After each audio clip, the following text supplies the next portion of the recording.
వెంకయ్యనాయుడు గారు చంద్రబాబు నాయుడు గారిని ఉద్దేశించి, చంద్రబాబు నాయుడు గారు మంచి పరిపాలన దక్షుడు, ముందు చూపు ఉన్నటువంటి వ్యక్తి, దీనిలో ఏమీ సందేహం లేదు, అభ్యుదయ భావాలు ఉన్నటువంటి వ్యక్తి కూడా.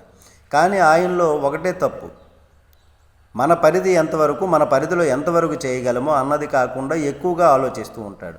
ఆయనకంటే వయసులో పెద్దవాడిని కాబట్టి చెబుతున్నాను, మన పరిధి ఎంత, అంతవరకు చేయగలుగుతాం అన్నదే ఆలోచన చేసుకోవాలి, అప్పుడు ఉపయోగం ఉంటుంది. కానీ చేయలేనటువంటి దాన్ని ఆలోచిస్తూ పరిధి దాటి ఆలోచిస్తే ఉపయోగం ఏంటి అని వెంకయ్యనాయుడు గారు చెప్పేది సానుకూలంగా చెప్పినా దానిలో అంతరార్థం అవాస్తవికమైనటువంటి ఆలోచనలు, ఆచరణకు సాధ్యం కానటువంటివి, చేయలేనివి, అందుబాటులో కూడా లేనటువంటి వాటితో ఉపయోగం ఏంటి, వాటి వల్ల ఉపయోగం లేదు కదా. దాదాపుగా అంగుళం దూరంలో రాష్ట్రపతి పదవి వరకు వెళ్ళి ఆగిపోయినటువంటి అనుభవజ్ఞుడిగా ఆయన సలహా ఒక గొప్ప సలహాగా చెప్పొచ్చు. నమస్తే.